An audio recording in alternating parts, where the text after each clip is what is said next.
Friends எல்லாரும் எப்படி இருக்கீங்க? இந்த வீடியோவில் வந்து பார்த்தீங்கன்னா நம்ம காந்திமதி பாட்டி வீட்டுக்கு வந்து ராணி அக்கா தன் மகளோட கல்யாண விஷயத்தை பற்றி பேச கோவமாக கிளம்பி போகிறாங்க. ஒரு சில பேர் வந்து சின்ன பொண்ணோட கேரக்டர் வந்து கேட்டிருந்தீங்க. அவங்களுடைய ஃபேமிலியை நாங்கள் இந்த வீடியோவில் வந்து போட்டிருக்கோம். இந்த வீடியோ ஃபுல்லாக பார்த்துட்டு எப்படி இருக்குன்னு சொல்லி மறக்காமல் கமெண்ட் பண்ணுங்கள். நம்ம சேனலை சப்ஸ்கிரைப் பண்ணி சப்போர்ட் பண்ணுங்கள். நிறைய பேர் வந்து பழைய வீடியோ வந்து கேட்குறீங்க. அதில் வந்து கொஞ்சம் ப்ராப்ளம் போயிட்டுருக்கு, அதாவது அதில் வீடியோ போட முடியல. அது வரைக்கும் மறக்காமல் 7 மணிக்கு இந்த சேனலில் புது வீடியோ அப்லோட் ஆகும். பார்த்துட்டு எப்படி இருக்குன்னு கமெண்ட் பண்ணுங்கள். பாய். ஹலோ ராணியக்கா, எப்படிக்கா இருக்க? வீட்டில் எல்லாரும் எப்படி இருக்காங்க? எங்களுக்கு என்ன டீ நல்லதே இருக்கும். இந்த 2 நாளைக்கு முன்னாடி தானே ஃபோன் பண்ணி பேசினேன். இப்போ மறுபடியும் ஃபோன் பண்ணி என்ன நல்லா விசாரிக்கிறோம். என்ன விஷயம்? சரியா போச்சு போ. என்ன விஷயம்னு நீ தான் சொல்லணும். நம்ம சந்தியாக்கும் சவுந்தரக்கும் கல்யாணம் பண்ணி வைக்கலான்னு முடிவு பண்ணியிருக்கோம். இது விஷயமா அண்ணன்கிட்ட பேசணும்னு சொல்லிட்டு இருந்தியே. அதே வீட்டுக்கு போனியா, பேசினியா? என்னன்னே தெரியலையே. மறுபடியும் ஃபோன் போட்டு நீ எதுவுமே சொல்லவே இல்லையா? அதை கேட்கலான்னு ஃபோன் போட்டேன். என்ன வீட்டுக்கு போனியா? அம்மட்ட பேசினியா? என்ன சொல்லிச்சு அண்ணே? அதெல்லாம் இருக்கட்டும். என்ன உன் வீட்டில் யாரும் இல்லையா? உன் புருஷன் உன் பிள்ளை எல்லாம் வெளியே போயிருக்காங்க பிள்ளை இருக்கு. ஆமாக்கா, எப்படி கரெக்டாக சொல்லுது? உன் புடிச்ச பிள்ளைய வீட்டில் இருந்தால் இன்னத்துக்கு எனக்கு ஃபோனே பண்ணியிருக்க மாட்டியே. அவங்க வெளியே போனதுக்கப்புறம் தான் எப்பவும் ஃபோன் பண்ணி பேசுவேன். அதுலேயும் நீ இவ்வளோ உரிமையாக சத்தமாக எங்கள் அண்ணன் வீடு அம்மா வீடுன்னு நீ சொல்லும் போதே தெரியுது பார்த்துக்கியா. கண்டிப்பாக உன் புருஷன் வீட்டில் இருக்க மாட்டாரு. இருந்திருந்தா நீ இப்படி உரிமையாக பேசுவியா? அது என்ன உண்மையா? என் புருஷனுக்கு பயந்துக்கிட்டே பிறந்த வீட்டு அதுங்கிட்ட பேசாமல கிடக்கேன். இனிமேட்டு பிறந்த வீட்டு சவகாசமே இருக்கக்கூடாது, அண்ணன் தம்பி கூட பேசக்கூடாது, அம்மா அப்பா ஒட்டு வரும், நீ எதுவும் இருக்கக்கூடாது அப்படின்னு சொல்லி அவங்ககிட்ட சத்தியம் வாங்கி விட்டாரு. நானும் சத்தியத்தை கட்டுப்பட்டு பிறந்த வீட்டு ஆளுங்கிட்ட பேசாமல் கிடக்கேன். ஏதோ நீ கூட பிறந்து பருப்புன்னு அந்த மனுஷனுக்கு தெரியாமல் ஒளிஞ்சு உங்கள்கிட்ட பேசுறேன். அந்த விஷயம் அவருக்கு தெரிஞ்சு தெரியாமலும் அமைதியாக கிடக்காரு. ஆனால் இதுவே அம்மா கிட்டே அண்ணன்கிட்ட பேசினேன், அவ்வளோதான். அடுத்த நிமிஷம் என்னை வீட்டை விட்டு துரத்தி விட்டுருவாரு. இருந்தாலும் உன் புருஷனுக்கு இவ்வளோ வீரப்பா ஆகாதட்டி.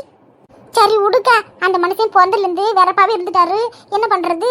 சரி விடு, அதை பற்றி பேசிக்கிட்டு இப்போ எதுக்கு? நான் கேட்ட கேள்விக்கு பதில் சொல்லு. அண்ணன்கிட்ட பேசினே என்ன சொல்லிச்சு? எங்கே சொல்லிச்சு? சொல்லிட்டு வந்து 2 நாள் ஆகுது. இந்த ஜாதகத்திற்கு கொடுத்து அனுப்பியிருக்கு. எந்த ஒரு தவணும் இல்லை பார்த்துக்கா. என்ன சொல்லுவாங்கன்னு அதே நினப்பாவே இருக்கு. வேலையே ஓட மாட்டேங்குது பார்த்துக்கா. அவங்க என்னடனா போனப்பட்டு ஒரு தகவலும் சொல்லலை. என்னக்கா இப்படி இருந்தால் எப்படி? பேசாமல் நேரில் போய் நீயே 2ல் ஒரு வார்த்தை கேட்டு வந்துரு. கேட்கறதுக்கு ஏமா நானாவும்? ஆனால் அம்மாதியா உன் பேத்தியை தான் என் வீட்டுக்கு மருமவளை கொண்டு வருவேன்னு வாக்கு கொடுத்துருக்கு. அதனாலக்கே நானும் அமைதியாக இருக்கேன் பார்த்துக்க. சரி கொஞ்சம் விட்டு பிடிப்போ எங்கே போவாங்கன்னு அமைதியாக இருக்கேன். அதெல்லாம் அண்ணன் ஒத்துக்கும், கவலைப்படாதுக்கா. நம்ம சந்தியாவோட நல்ல குணத்துக்கு அண்ணன் சம்மதம் சொல்லாமல் இருக்க முடியுமா? நானும் அதனால தான் அமைதியாக இருக்கேன். சரி விட்டு பிடிப்பேன்னு. இருந்தாலும் 2 நாள் இப்போ ஒரு தகவல் இல்லையா? நீ எதுக்கு இங்கனே உட்காந்துட்டு மனசு போட்டு குழம்பிட்டு கிடக்க? ஒரு 8 பேசாமல் வீட்டுக்கு போய் என்ன எதுன்னு பார்த்து பேசிட்டு வந்துரு. உனக்கு மன கஷ்டம் இல்லாமல் இருக்கும்ல அப்படின்றவா? ஆமான்றே, என்னமோ 10 கிலோமீட்டர் தள்ளி இருக்கிற மாதிரியா? 5 கிலோமீட்டர் அரை மணி நேரம் கூட ஆகாது. ஒரு ஆட்டோவோ பஸ்ஸை பிடிச்சி போனால் ஆக போகுது. இதுக்கு எதுக்குக்கா உட்காந்துக்கிட்டு இப்படி ஆராய்ச்சி பண்ணிட்டு இருக்க? பேசாம நீயே அம்மாக்கிட்ட போய் என்ன எதுன்னு நேரில் பார்த்து பேசிட்டு வந்துடுரு. அதான் சரியா வர்றான். சரிட்டி, நீ சொல்கிறது கூட நல்ல யோசனையாக இருக்கு. சரி நான் போய் பேசிட்டு என்ன எதுன்னு அப்புறம் உனக்கு ஃபோன் போட்டு சொல்கிறேன். சரிக்கா, நான் வைக்கிறேன். காமாட்சி சொல்றதும் சரியா தான் படுது. நாம எதுக்கு இங்கே உட்காந்துக்கிட்டு அதையும் யோசனை பண்ணிட்டு இருக்கோம்? பேசாமல் நேரடியாக போய் கேட்டு வந்துடுவோம். அதான் நமக்கு நல்லது. இந்த பொண்ணு என்ன பிடிச்சி வச்சு பிள்ளையார் மாதிரி இப்படி உட்காந்து கிடக்கா? பக்கத்துல ஒருத்தி உட்காந்துட்டு 10 நிமிஷமா போன் பேசிட்டு இருக்கேன். ஏதாவது ஒரு ரியாக்ஷன் இருக்கா பாரு? ஏடி என்ன சின்னவள? அடியே என்ன கண்ணாடி போட்டுக்கிட்டு காதுல என்னமோ வயரை சொல்லி வச்சுட்டு படுத்து தூங்கிட்டு கிடக்காளா? கையில போன் ஓட்டிட்டு பாட்டு ஓடிட்டு கிடக்கு. இவளெல்லாம் என்ன பண்றது? தூங்கும் போது இந்த மாதிரி கண்ட கருமத்தெல்லாம் காதுல போடக்கூடாதுன்னு சொல்லுதாங்க. எங்கனா கேக்குதால பாரு இவள. ஐயம்மா, எதுக்குமா என் தலையில கொட்டுன? ஏடி எம்மா, நேரமா நான் பக்கத்துல உட்காந்துட்டு கத்திட்டு கிடக்கேன். நீ என்னடி காதுல அந்த ஒயரை போட்டுக்கிட்டு படுத்துட்டு கிடக்குவா? இந்த மாதிரி எல்லாம் போட்டுக்கிட்டு தூங்கக்கூடாதுன்னு எத்தனை பேர் சொல்லுதாவா? காது வெடிச்சு காது கேட்காம போயிட்டு போகுது பாரு உனக்கு. நான் முதல்ல அந்த காதுல மாட்டிக்கிற ஒயரை எடுட்டி. ஏமா இப்படி என் உயிர் எடுக்கிற? என்னம்மா என்ன விஷயம் சொல்லு. இப்படி இந்த வீட்டில் ஒரு பாட்டாவது கேட்க முடியுதா? எப்பா படுத்துறீங்களே. ஏட்டி சொல்ல மாட்டேவோ கொழுப்படுத்துக்காளுங்க. அது வேற ஒன்றும் இல்லை, எந்த வேலையும் செய்யாம சும்மா உட்காந்துருக்கல. உனக்கு இப்படிதான் இருக்கும். போய் சட்டுப்பட்டு துணி மாத்திட்டு வா. எதுக்கு? ஏட்டி கிளம்பி வானா வாயன். சும்மா எதுக்கு நொதுக்குன்னு கேள்வி கேட்டு கிடக்குவா? வர உனக்கு வாய் ரொம்ப அதிகமாகி போச்சுட்டி. இந்த பொம்பளை பிள்ளை குளிச்சு முடிச்சு ஒரு துணி நல்ல துணி போட்டுட்டு தலை வாரி பூ வச்சு பொட்டு வச்சு அழகா லட்சணமா இருக்கணும்னு ஏதாவது ஒன்று இருக்கா பாரு. எப்போ பார்த்தாலும் அழுக்கு நடியை போட்டுட்டு ஆடிட்டு கிடக்க. ஏதோ ராத்திரி தூங்கும் போது போட்டால் பரவாயில்ல. பகல் முழுக்க இந்த நைட்டியை மாட்டிக்கிட்டு திரியே. பார்க்கவே என்ன நினைப்பாக்கட்டி? போ ஒரு நல்ல சுடிதார மாட்டி எடுத்துட்டு வா. சட்டுப்புட்டுன்னு கிளம்பி ஆச்சி வீட்டு வரைக்கும் போயிட்டு வந்துருவான். ஆச்சி வீட்டுக்கா? எதுக்கு? அது 2 நாளைக்கு முன்னாடி ஆச்சி வீட்டுக்கு போய் அங்கே ஆக்கி வச்சிருக்க சோறு குழம்பு நான் அத்தனையும் தூக்கி ஆந்தியா. மறுபடியும் இப்போ போய் எல்லாத்தையும் எடுத்துட்டு வந்தோமா என்ன? அதுக்கு தான் என்ன கூப்பிடுதியா? எட்டி வாங்கிட்டு என்கிட்ட வாங்கி கட்டிக்காத சொல்லிவிட்டு பார்த்துக்க. இந்த உன் அக்கா கல்யாண விஷயமா போய் பேசிட்டு வந்துருவான். போன முறைக்கு போனப்பவே எங்க சந்தியா வச்சிருந்தியா ஆளுக்கானோ அவங்களுக்கு கூட்டு வர வேண்டியதுன்னு உங்க ஆட்சி சொல்லிட்டு நடந்துச்சு. அதுதான் உன்னையும் சேர்த்து கூப்பிடுறேன் பார்த்துக்க. அவங்களுக்கும் பார்க்கணும்னு ஆசை இருக்கும்ல. வந்து ஆட்சி கூட நின்று பேசிட்டு வா. அப்புறம் அவங்க என்ன நினைப்பாங்க சொல்லு பாப்பா. போ சட்டுப்பட்டு சுடிதார ஒன்று மாட்டி எடுத்துட்டு வா. போறமா சும்மா போன்னு துரத்தாதீங்க. ஹலோ சொல்லு ராணி. எனக்கு எங்க இருக்கீங்க? மண்டபத்துல இருக்கீங்களா தோப்புல இருக்கீங்களா? தோப்புல தான் இருக்கேன். இந்த தேங்காய் எனக்கு லோடு எடுத்து அனுப்பணும்ல, அதை தோப்புக்கு வந்திருக்கேன். என்ன விஷயம் சொல்லு. அது வேற ஒன்றும் இல்லைங்க, நானும் சிந்தியாவும் எங்க அண்ணோட வரைக்கும் கிளம்பி போயிட்டு வரோம். நம்ம கம்மனே கடந்து அவங்களுக்கு கம்மனே இருந்து அப்படியே மறந்து விட்டுருவாங்கள. அது என்ன ஏதுன்னு நானே நேரில் போய் விஷயத்தை கேட்டுட்டு வந்துடுறேன். அமைதியா இருந்தோம்னா அவங்களும் அப்படியே அமைதியா விட்டுருவாங்க. அதை உங்ககிட்ட சொல்லிட்டு போலான்னு போன் அடிச்சேன். மத்தியானத்துக்கு சோறு குழம்பு எல்லாம் ஆக்கி வச்சிருக்கேன். நீங்க வீட்டுக்கு வந்து சாப்பிடுவீங்களா இல்ல ஆள் மேலே யாராச்சும் சாப்பாடு போட்டு கொடுத்துடுவா? நான் சாப்பிட்டு தான் இருக்கட்டும். நீ உன் அண்ணன் வீட்டுக்கு போகிறது எனக்கு சரியா படல ராணி. நாம பொண்ணு பெற்று வைக்க மறுபடியும் நாமளே போய் கேட்டு அசிங்கப்படுத்தணுமா சொல்லி பாப்பா. மாப்பிள்ளை வீட்டுல இருந்து தான் பொண்ணை வீட்டு தேடி வருவாங்க. ஆனா இங்க எல்லாம் அப்படியே தலைகளால இருக்கு. பொண்ணு வீட்டுக்காரங்க நாம போய் மாப்பிள்ளை கேட்கணுமா சொல்லி பாப்போம். எல்லாம் கட்டிக்கிற முறை தானே, கல்யாண வயசு தானே. அவங்களே கிளம்பி வந்து நியாயப்படி பார்த்தா பொண்ணு கேட்டிருக்கணும். ஆனா நாம போய் மாப்பிள்ளை கேட்டிருக்கோம். இதுல கொஞ்சம் கூட நல்லா இல்லை பத்துக்க. ஓரளவுக்கு தான் மரியாதை. நீ சும்மா அங்க அடிக்கடிக்கு போய் பேசிட்டு கிடக்காத. இதுல கொஞ்சம் கூட நல்லா இல்லை பத்துக்க. நம்ம பொண்ணுக்கு என்ன மாப்பிள்ளை கிடைக்காமலே இருக்கும்.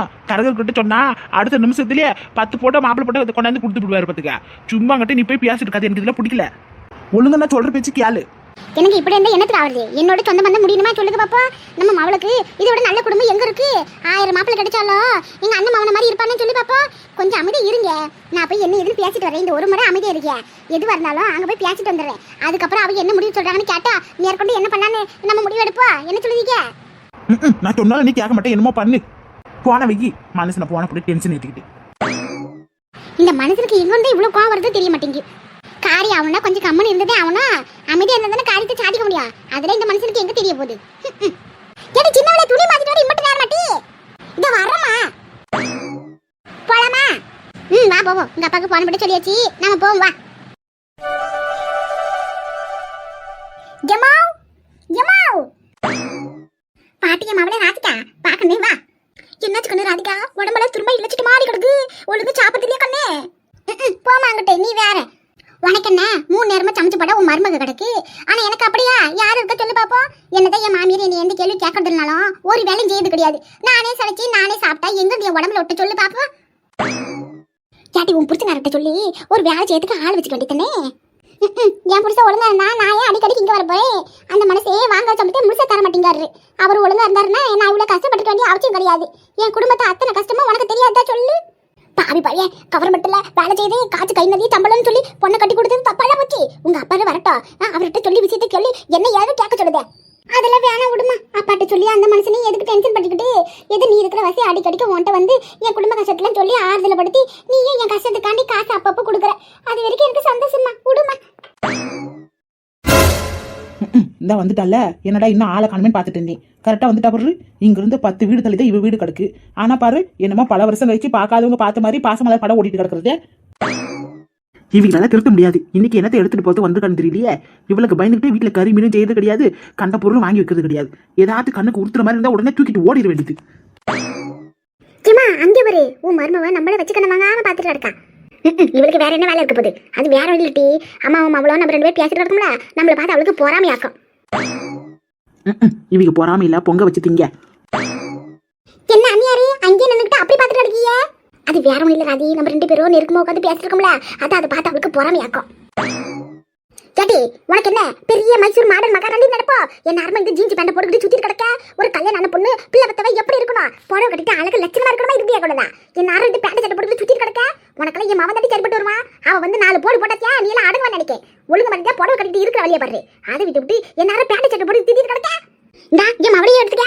சூப்பரா சுடிதார் போட்டுக்கிட்டு கிடக்க. உன்னையோட சின்ன பொண்ணு தானே. உன்னைய மாதிரியா இப்படி பேண்ட் சட்டை போட்டுக்கிட்டு சுத்திட்டு கிடக்க? ஒழுங்கு மதியா புடவை கட்டிட்டு இருக்கிற வழியை பாரு.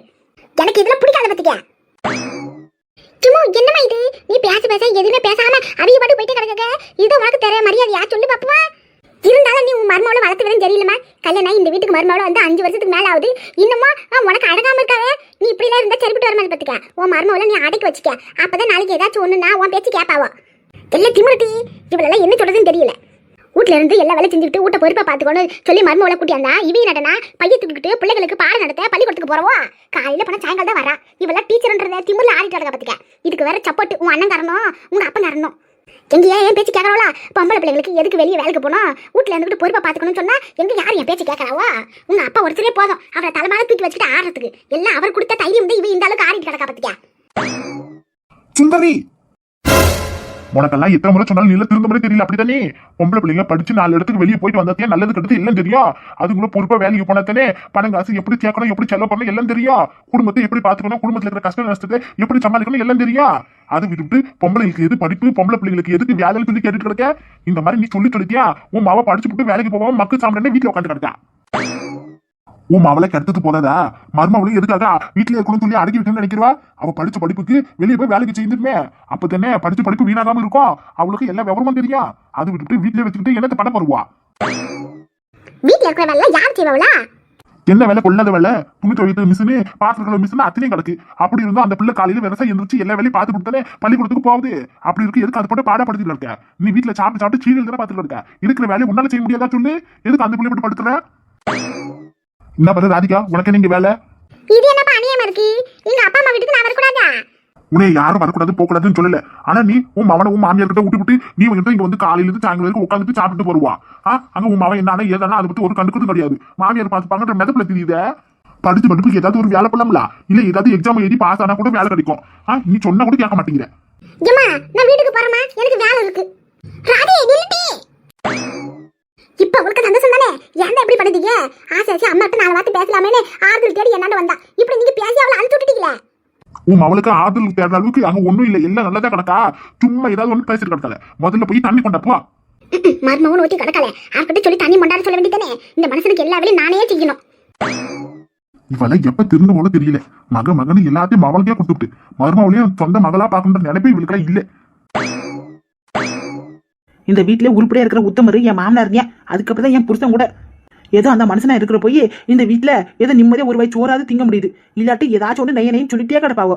ஆமா ஆமா மகளும் சேர்ந்துக்கிட்டு எல்லாம் எனக்கு வாட்சத்தை சொல்லணும். கட்டின புருஷன் ஒழுங்கா இருந்தா நாம ஏன் கஷ்டப்பட போறோம்? அந்த கடவுள் எனக்கு மட்டும் ஏன்டா இப்படி ஒரு கஷ்டத்தை கொடுத்தவரே தெரியல. என் புருஷன் ஒழுங்கா இருந்தா இவங்க கிட்ட பேச்சு வேண்டியது இருக்கா? ஏதோ என் மாமனாராவது எனக்கு சப்போர்ட்டுக்கு இருக்காரு. இல்லைன்னா என் நிலைமை என்ன ஆகும்? இந்த மனுஷன் ஏன்டா இப்படி இருக்காரோ தெரியல. பொண்டாட்டி குடும்பம் ஒன்றும் ஞாபகம் இல்லை. பொறுப்பு பொறுப்பு பொறுப்பு. இவர் மாதிரி எனக்கு எப்போ பார்த்தாலும் இருக்கு வெறுப்பு. போலீஸ்காரன் பொண்டாட்டின்னு பெருமையா வேணா சொல்லிக்கலாம். ஆனால் சந்தோஷப்படுறதுக்கு ஒன்றும் இல்லை. நாளைக்கு வேற எங்க கல்யாண நாள். இந்த மனுஷன் வருவாரா மாட்டாருன்னு தெரியல. போன போட்டாலும் எடுக்க மாட்டேங்கிறாரு. மெசேஜ் தட்டி விட்டாச்சு. இவர் மட்டும் வராமல் இருக்கட்டும். அதுக்கப்புறம் இருக்கு இவர் விவாகரத்து பண்ணிவிட்டு நான் வீட்டை விட்டு வெளியே போக போறேன். இதுதான் நடக்க போகுது.